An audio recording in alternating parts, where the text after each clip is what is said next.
ಚಿನ್ನದ ಸರಕ್ಕಾಗಿ ತನ್ನ ಸ್ನೇಹಿತೆಯನ್ನೇ ಮಹಿಳೆ ಕೊಂದ ಘಟನೆ ಮೈಸೂರಿನ ಕೆಸಿ ಬಡಾವಣೆಯಲ್ಲಿ ನಡೆದಿದೆ. ಮಾರ್ಚ್ 5ರಂದು ನಡೆದ ಘಟನೆ ತಡವಾಗಿ ಬೆಳಕಿಗೆ ಬಂದಿದೆ. ಕೆಸಿ ಬಡಾವಣೆಯ ಸುಲೋಚನಾ ಕೊಲೆಯಾದವರು. ಅದೇ ಬಡಾವಣೆ ನಿವಾಸಿ ಶಕುಂತಲಾ ಕೊಲೆ ಆರೋಪಿ.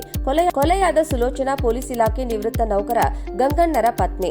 ಮಾರ್ಚ್ 5ರಂದು ಮನೆಗೆ ಬಂದ ಸುಲೋಚನಾರನ್ನ ಉಸಿರುಗಟ್ಟಿಸಿ ಶಕುಂತಲಾ ಕೊಲೆ ಮಾಡಿ ಮೃತದೇಹದ ಮೇಲಿದ್ದ ಚಿನ್ನ ಸರ ಕಳಚಿಕೊಂಡಿದ್ರು. ನಂತರ ಪ್ರಜ್ಞೆ ತಪ್ಪಿ ಬಿದ್ದು ಹೋದರೆಂದು ಸುತ್ತಲೂ ಮನೆಯವರನ್ನ ಶಕುಂತಲಾ ನಂಬಿಸಿದ್ಲು. ನಂತರ ಅನುಮಾನದೊಂದಿಗೆ ಪೊಲೀಸ್ ವಿಚಾರಣೆ ನಡೆಸಿದಾಗ ಸತ್ಯ ಬಯಲಾಗಿದೆ. ಇವರಿಬ್ಬರು ಒಂದೇ ಬೀದಿಯ ನಿವಾಸಿಗಳು. ಶಕುಂತಲಾ ಕುಟುಂಬ ಅಡುಗೆ ಕೆಲಸ ಮಾಡಿಕೊಂಡಿದ್ದು ಸಾಲದ ಸುಳಿಯಲ್ಲಿ ಸಿಲುಕಿಕೊಂಡಿದ್ರು. ತೀರಿಸಲು ಇಂತಹ ಕೃತ್ಯವೆಸಗಿದ್ದಾಳೆ. ಸುಲೋಚನಾ ಸರ ಕದ್ದು 1.5 ಲಕ್ಷಕ್ಕೆ ಶಕುಂತಲಾ ಗಿರಿವಿ ಇಟ್ಟಿದ್ಲು. ಮೈಸೂರಿನ ನಜರಾಬಾದ್ ಪೊಲೀಸ್ ಠಾಣೆಯಲ್ಲಿ ಪ್ರಕರಣ ದಾಖಲಾಗಿದೆ. ಚಿನ್ನದ ಸರಕ್ಕಾಗಿ ತನ್ನ ಸ್ನೇಹಿತೆಯನ್ನೇ ಮಹಿಳೆ ಕೊಂದ ಘಟನೆ ಮೈಸೂರಿನ ಕೆಸಿ ಬಡಾವಣೆಯಲ್ಲಿ ನಡೆದಿದೆ. ಮಾರ್ಚ್ 5ರಂದು ನಡೆದ ಘಟನೆ ತಡವಾಗಿ ಬೆಳಕಿಗೆ ಬಂದಿದೆ. ಕೆಸಿ ಬಡಾವಣೆಯ ಸುಲೋಚನಾ ಕೊಲೆಯಾದವರು. ಅದೇ ಬಡಾವಣೆ ನಿವಾಸಿ ಶಕುಂತಲಾ ಕೊಲೆ ಆರೋಪಿ. ಕೊಲೆಯಾದ ಸುಲೋಚನಾ ಪೊಲೀಸ್ ಇಲಾಖೆ ನಿವೃತ್ತ ನೌಕರ ಗಂಗಣ್ಣರ ಪತ್ನಿ. ಮಾರ್ಚ್ 5ರಂದು ಮನೆಗೆ ಬಂದ ಸುಲೋಚನಾರನ್ನ ಉಸಿರುಗಟ್ಟಿಸಿ ಶಕುಂತಲಾ ಕೊಲೆ ಮಾಡಿ ಮೃತದೇಹದ ಮೇಲಿದ್ದ ಚಿನ್ನ ಸರ ಕಳಚಿಕೊಂಡಿದ್ರು. ನಂತರ ಪ್ರಜ್ಞೆ ತಪ್ಪಿ ಬಿದ್ದು ಹೋದರೆಂದು ಸುತ್ತಲೂ ಮನೆಯವರನ್ನ ಶಕುಂತಲಾ ನಂಬಿಸಿದ್ಲು. ನಂತರ ಅನುಮಾನದೊಂದಿಗೆ ಪೊಲೀಸ್ ವಿಚಾರಣೆ ನಡೆಸಿದಾಗ ಸತ್ಯ ಬಯಲಾಗಿದೆ. ಇವರಿಬ್ಬರು ಒಂದೇ ಬೀದಿಯ ನಿವಾಸಿಗಳು. ಶಕುಂತಲಾ ಕುಟುಂಬ ಅಡುಗೆ ಕೆಲಸ ಮಾಡಿಕೊಂಡಿದ್ದು ಸಾಲದ ಸುಳಿಯಲ್ಲಿ ಸಿಲುಕಿಕೊಂಡಿದ್ರು. ತೀರಿಸಲು ಇಂತಹ ಕೃತ್ಯವೆಸಗಿದ್ದಾಳೆ. ಸುಲೋಚನಾ ಸರ ಕದ್ದು 1.5 ಲಕ್ಷಕ್ಕೆ ಶಕುಂತಲಾ ಗಿರಿವಿ ಇಟ್ಟಿದ್ಲು. ಮೈಸೂರಿನ ನಜರಾಬಾದ್ ಪೊಲೀಸ್ ಠಾಣೆಯಲ್ಲಿ ಪ್ರಕರಣ ದಾಖಲಾಗಿದೆ. ಚಿನ್ನದ ಸರಕ್ಕಾಗಿ ತನ್ನ ಸ್ನೇಹಿತೆಯನ್ನೇ ಮಹಿಳೆ ಕೊಂದ ಘಟನೆ ಮೈಸೂರಿನ ಕೆಸಿ ಬಡಾವಣೆಯಲ್ಲಿ ನಡೆದಿದೆ. ಮಾರ್ಚ್ 5ರಂದು ನಡೆದ ಘಟನೆ ತಡವಾಗಿ ಬೆಳಕಿಗೆ ಬಂದಿದೆ. ಕೆಸಿ ಬಡಾವಣೆಯ ಸುಲೋಚನಾ ಕೊಲೆಯಾದವರು. ಅದೇ ಬಡಾವಣೆ ನಿವಾಸಿ ಶಕುಂತಲಾ ಕೊಲೆ ಆರೋಪಿ.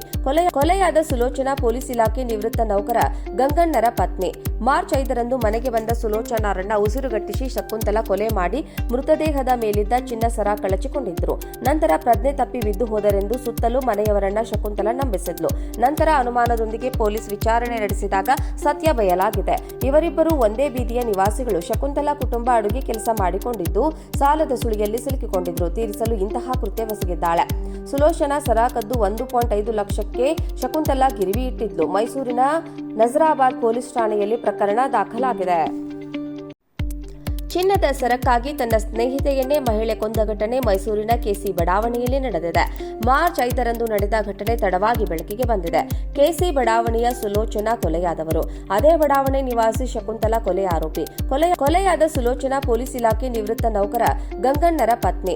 ಮಾರ್ಚ್ 5ರಂದು ಮನೆಗೆ ಬಂದ ಸುಲೋಚನಾರನ್ನ ಉಸಿರುಗಟ್ಟಿಸಿ ಶಕುಂತಲಾ ಕೊಲೆ ಮಾಡಿ ಮೃತದೇಹದ ಮೇಲಿದ್ದ ಚಿನ್ನ ಸರ ಕಳಚಿಕೊಂಡಿದ್ರು. ನಂತರ ಪ್ರಜ್ಞೆ ತಪ್ಪಿ ಬಿದ್ದು ಹೋದರೆಂದು ಸುತ್ತಲೂ ಮನೆಯವರನ್ನ ಶಕುಂತಲಾ ನಂಬಿಸಿದ್ಲು. ನಂತರ ಅನುಮಾನದೊಂದಿಗೆ ಪೊಲೀಸ್ ವಿಚಾರಣೆ ನಡೆಸಿದಾಗ ಸತ್ಯ ಬಯಲಾಗಿದೆ.